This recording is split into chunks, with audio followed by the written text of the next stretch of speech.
Of course, what I'm leading up to is how people can have a Roth IRA and a self-directed IRA account. That's all after-tax money, and whatever money they earn off of that money is tax-free. So, of course, they don't know the answer to that question. By the way, Mike, did you know there's a way people can earn unlimited money per year tax-free? Of course, they're going to say no. You're going to say no. I never heard of that. Then my follow-up question to that is, well, have you ever heard of self-directed IRA companies? And of course, they never heard of that either. So now we have a conversation about self-directed IRA companies and what they are, which now leads into private money. If you're a real estate investor and are wondering how to raise and leverage private money to make more profit on every deal, then you're in the right place.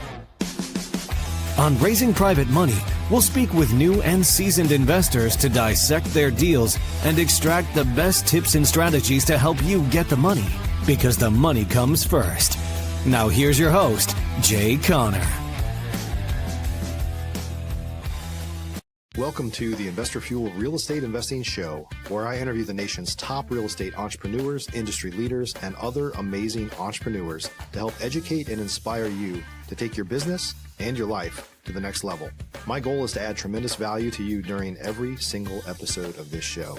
If you get value, I'd love it if you subscribe on your favorite podcast player, subscribe on YouTube, and my very favorite, please share this with your community so we can impact even more entrepreneurs.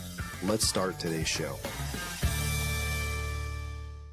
Hey everybody, welcome back to the show. I'm here with the one and only Jay Conner today. We're going to be talking about how to raise private money, like right now, what's working in this market. So Jay, welcome to the show. Oh my lands, Mike, thank you so much for inviting me to come along and talk about private money, because this is the subject I'm so passionate and excited about. And the reason for that is private money has had more of an impact on mine and Carol Joy's real estate investing business than any other strategy that we've employed. I tell you, it's because of that I've never missed out on a deal that I wanted to do for not having the funding ever since February 2009 when I started raising private money. Yeah, that's fantastic. So I know there's a lot of great, we're going to talk about the differences between what is private money versus hard money, because a lot of folks intermingle those things. And I would say the truth is having flipped hundreds and hundreds of houses, I've mostly used private money, friend and family money, friends of friends, and things like that. And it's great once you kind of get those relationships locked in, because they don't want you to pay it back. Like, they want to keep their money busy, right? And so, and they don't have well, I don't want to say they don't have as much emotion, but the banks, your relationship at the banks might not have all the control, right? If you're working with hard money lenders or even local banks, like, they have mandates sometimes that are passed down that they can't really control where things are going. So excited to talk about this. Jay, before we jump into the meat and potatoes here, tell us a little bit about you and your background. Sure. Well, my wife, Carol Joy, and I, we live here in a very, very small town, small market here in eastern North Carolina. It's called Morehead City, Atlantic Beach. We only invest in 2 counties. And our total target market's only 40,000 people. And so there's a big argument to be made to be a big fish in a small pond. I've been full-time here investing in single-family houses primarily since 2003. We do 2 to 3 deals a month, not a big volume. However, average profits the last 12 months are $86,000 per transaction, per deal. I don't share that $86,000 figure to brag in any kind of way. It's just to make a point. And that is, if you are the dominating force and you've got consistent marketing in a small market, then you can dominate that market and you don't have to deal with all that competition that's in the, bigger cities.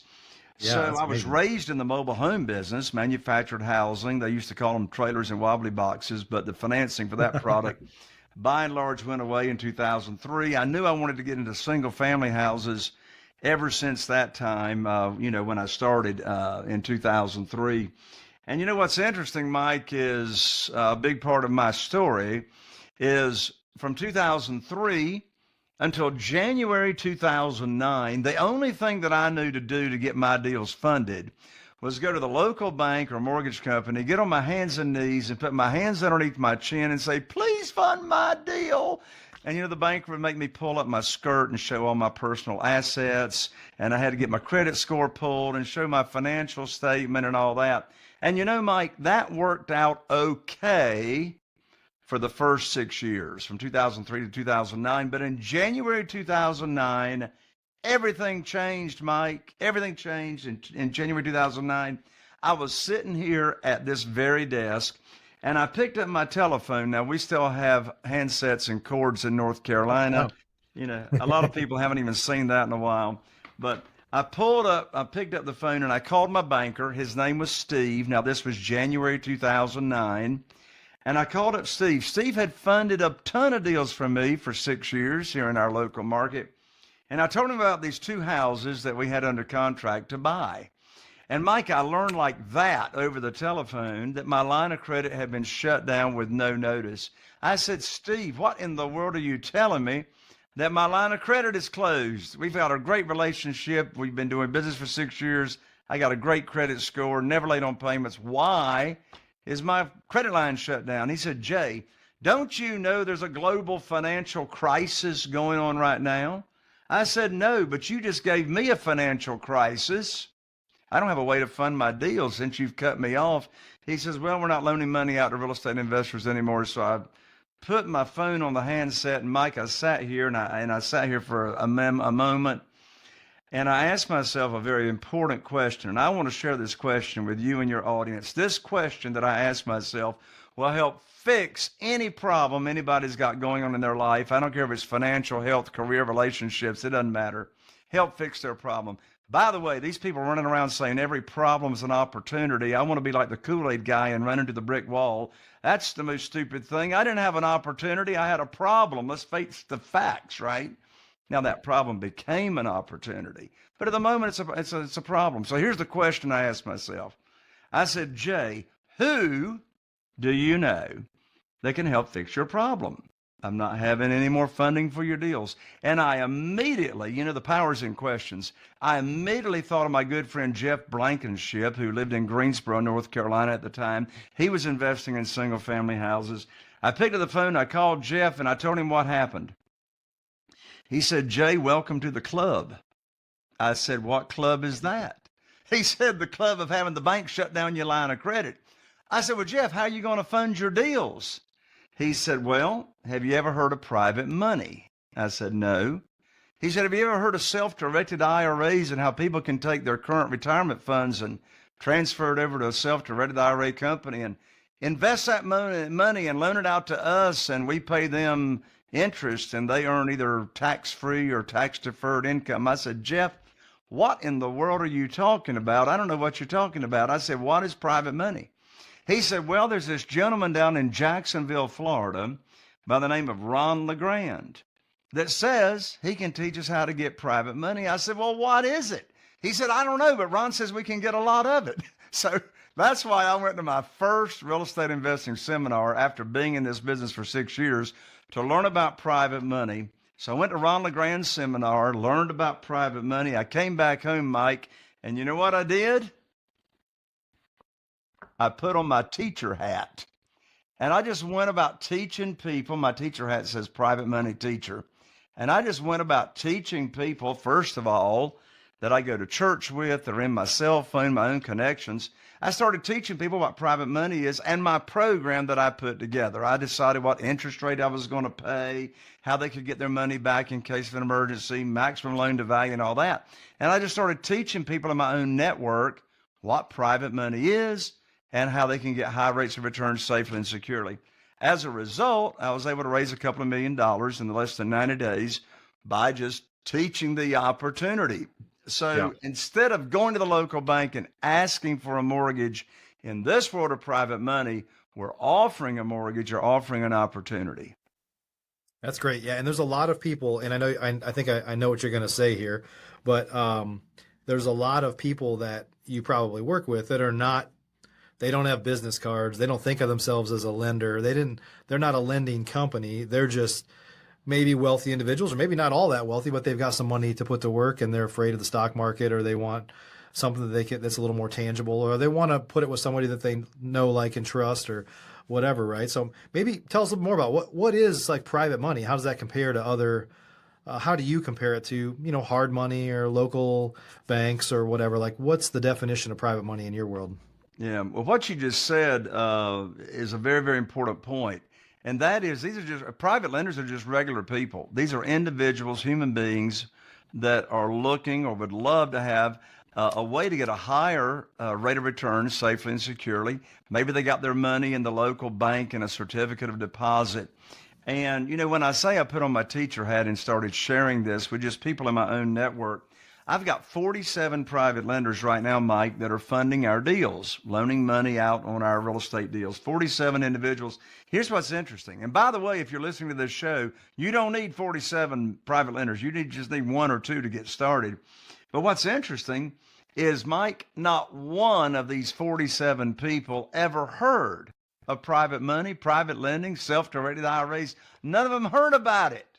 Yeah. Until I told them about it, right? Yeah. And so what makes private money and hard money so different? And when I say hard money, I'm talking typically institutional money, hard money lenders, hard money brokers, is that when you're borrowing institutional money, whether it's a bank, mortgage company, hard money, whatever, they make the rules. They make the rules. I mean, that's the traditional way of thinking as to how to borrow money. The traditional way of thinking of how to borrow money is whoever's got the money makes the rules. That's the traditional way. But now let's switch that 180 degrees. In my world of private money, guess what? We make the rules. The borrower makes the rules. We set the interest rate. We set the length of the note. We set the frequency of payments, the whole 9 yards, to where, and the reason this works is because if I'm borrowing money from an existing private lender that's already been doing this, then they already know this world. That's a negotiation conversation. But in my world, as to how I do private money and my community members, the way we do private money, is we lead first with a servant's heart by teaching the opportunity. And then we separate conversations between the opportunity and then having an actual deal to fund. Yeah. So, you know, and I know you can relate with this, Mike. I mean, you've raised millions in private money. If you're talking to a new potential private lender in your own network and you talk about a deal in the initial conversation, you already sound desperate without even trying to sound desperate. And so here's a writer downer. Desperation has got a smell to it, right? Desperation's got a smell to it. The worst time to be raising private money is when you need it for a deal. So, Mike, let me take a moment and share, and then I'll get over to more of those differentiations between private money and hard money. Let me take a moment to share as to how I get my deals funded without ever asking for money and never pitching a deal. So, as I said, we want to separate the conversations between a new potential private lender, people that you already got an association with. You go to Rotary Club with them, you go to church, you play golf, whatever. You teach the opportunity first, the program, with no deal attached to it. And then when you have a deal to fund and they've told you how much money they got to work with, I call them up with what I call the good news phone call. Well, what in the world is the good news phone call? Well, Mike, let's you and me do a quick little role play right here. Let's pretend that, Mike, that you and I have known each other for a while, which of course we have. But, you know, let's say we've known each other for a while and you didn't know anything about private money. Maybe we go to church together or whatever. And I've told you about private money, and I come to find out that you've got $150,000 in a former 401k at a former employer, and you're not happy with what that's doing in the stock market. I've introduced you to the self-directed IRA company that I recommend. You've moved that $150,000 over to the self-directed IRA company I recommended. And I've told you I'll put your money to work for you just as soon as possible. So you moved it over, and now you're waiting for my phone call. So a week or two goes by, and I call you up. Mike, I want to share with you right now the exact script that I say over the phone to get my deal funded without ever asking for money, without pitching a deal. So here's the script. I call you up, you answer the phone, we have a little chit chat, and then I say, Mike, I have got great news for you. I can now put your money to work. I've got a house under contract here in Newport, North Carolina, with an after repaired value of $200,000. Now, the funding required for the deal is $150,000, which matches up to what you've got at your self-directed IRA. Closing is going to be next Tuesday, so I'll need for you to wire your funds to my real estate attorney's trust account by next Monday. I'm going to have my attorney email you the wiring instructions. That's the end of the conversation. The most stupid thing I could ask is, Mike, do you want to fund the deal? Of course you want to fund the deal. And the reason you want to fund the deal is for 3 reasons. Number 1, you trusted my recommendation. You moved your money over to the self-directed IRA company because I recommended it. So you already did that. Number 2, you know I'm not going to bring a deal for you to fund unless it matches the criteria of the program that I already taught you. I'm not going to max out 75% of the after repaired value, etc. So you know the deal's going to match the program I already taught you. Right. And thirdly, you're ecstatic to fund my deal because you're not making any money until I put your money to work. And so I'm ethically obligated to invest your money.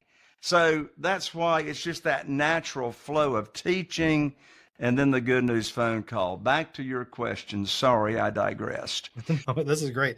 So when you talk, like, how do you start that conversation with potential future lenders? Like, how do you bring that up?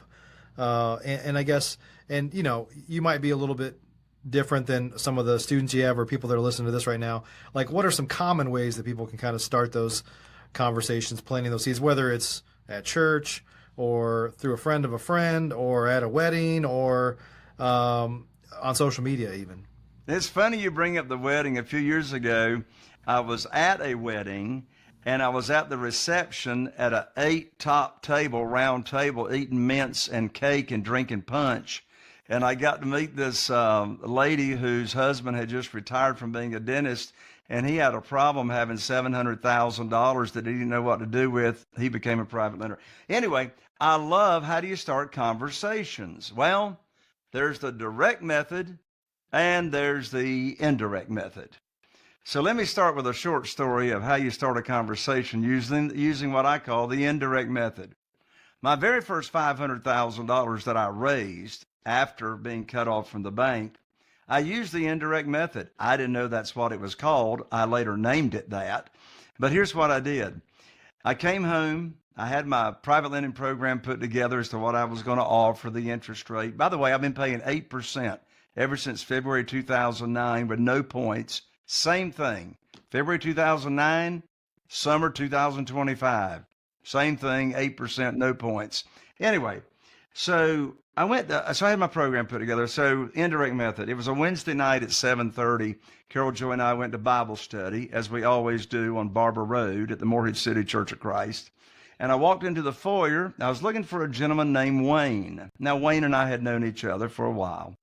And I walked up to Wayne and I said, Wayne, I'd like to visit with you confidentially for a few minutes after Bible study. You're going to have a few minutes. He said, sure. So we got together, went down to the nursery, shut the door after Bible study there in the church building. And here's exactly what I said to Wayne using the indirect method. I said, Wayne, you know everybody in this town. And he did. He was the original Zenith television dealer in Morehead City, North Carolina. Now, for those of you that are listening and you never heard of the Zenith television dealer, that means that you are too young to remember life before Walmart came to town. Anyway, so Wayne, he had sold televisions to everybody in town. He'd put them in the hospital. And actually, with the Zenith television dealer, you bought your TV from him. He'd finance your TV. He'd repair your TV. Anyway, Wayne knew everybody. So back to my script. I said, Wayne, you know everybody in this town. I said, you're all connected with the Rotary Club. You know everybody. I said, Wayne, I need your help. Right there's the writer downer. That's the indirect method. I said, Wayne, I need your help. I said, you see, I've now opened up my real estate investing business by referral only to people that I know and trust. And here's how I need your help. When you run across somebody that's complaining about low interest rates in the local bank and certificate or deposit or the volatility of the stock market, would you refer them to me because I'm now paying insane high rates of return in my private lending program to my investors. If you would refer them to me, that'd be great. What do you think Wayne said? Wayne said, well, now, Brother Jay, what you got going on there? I said, well, Wayne, are you saying that you might be interested? He said, well, I might be interested. I said, well, why is that? He said, well, we're not earning much money in the local bank and we're losing money in the stock market. He said, what kind of rate of return are you paying? I said, well, that sort of depends on the deal. I said, what sounds high to you? He says, well, we're earning 3% in the local bank, and that's what it was in a CD in 2009. It's already back to that now. He says, we're losing money in the stock market. He says, I don't know, maybe 5 or 6%. I said, Wayne, I can't pay you 5 or 6%.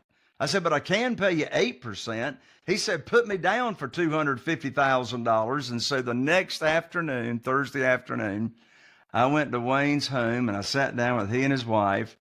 And what did I do? I had on my teacher hat, right? All I'm doing is teaching the opportunity. And remember, we make the rules.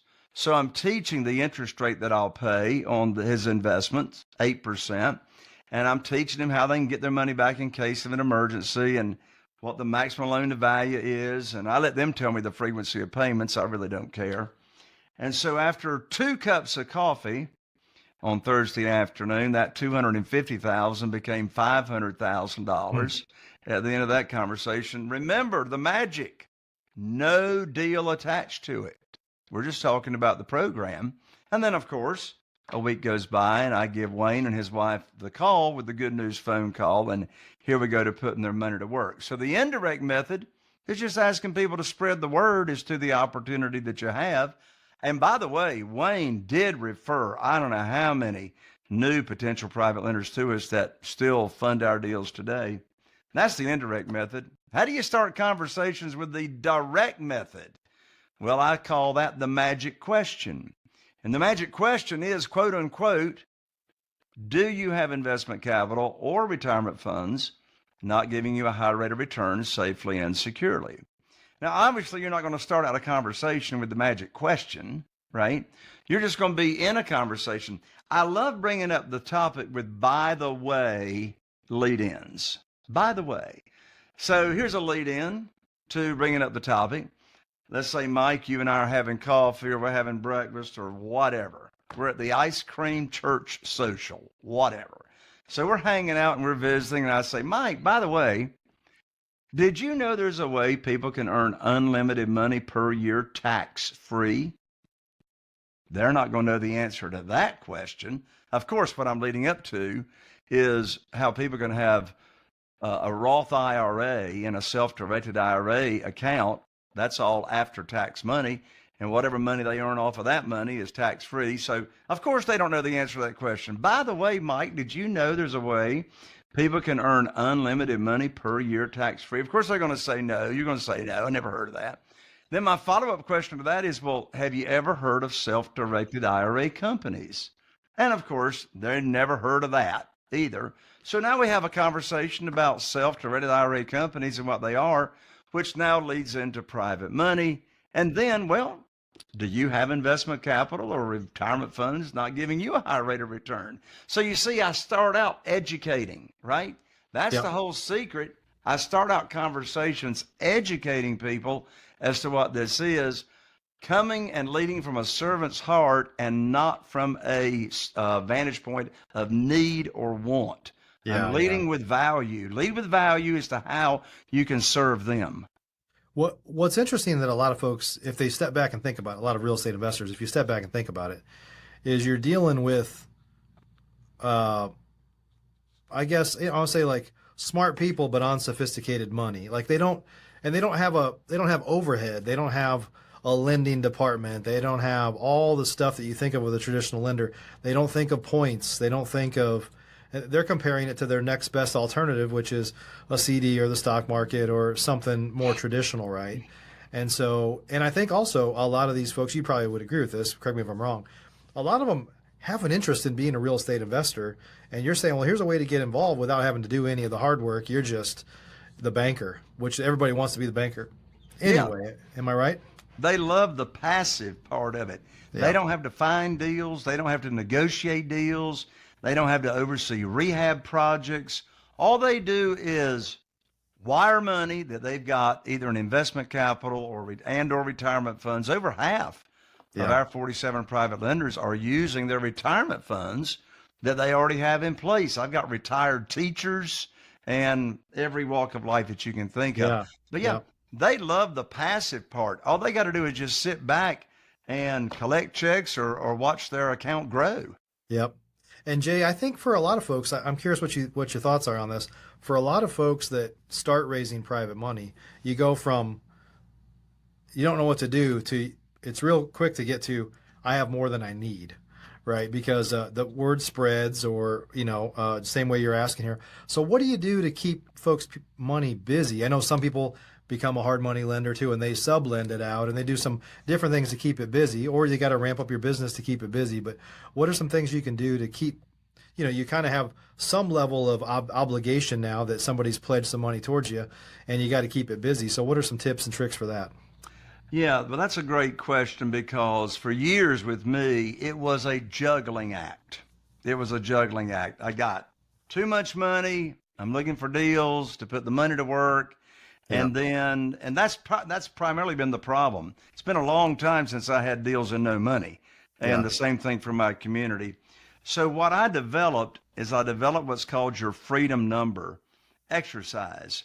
And the freedom number exercise takes about 15 minutes to go through. And the freedom number exercise actually drills down and calculates exactly how much private money that you need at your disposal, and that's based on your business. Right. That's based on what's the average after repaired value, median price in your area, and how many deals are you doing a year, or do you realistically anticipate to do a year? That's going to tell you exactly how much private money you need. Sure. I have the problem today. It's a good problem. I've got about $1.2 million, what I call sitting on the shelf. So these are private lenders' money, principal investment amount, that I've paid off. They're waiting for me to put the money back to work.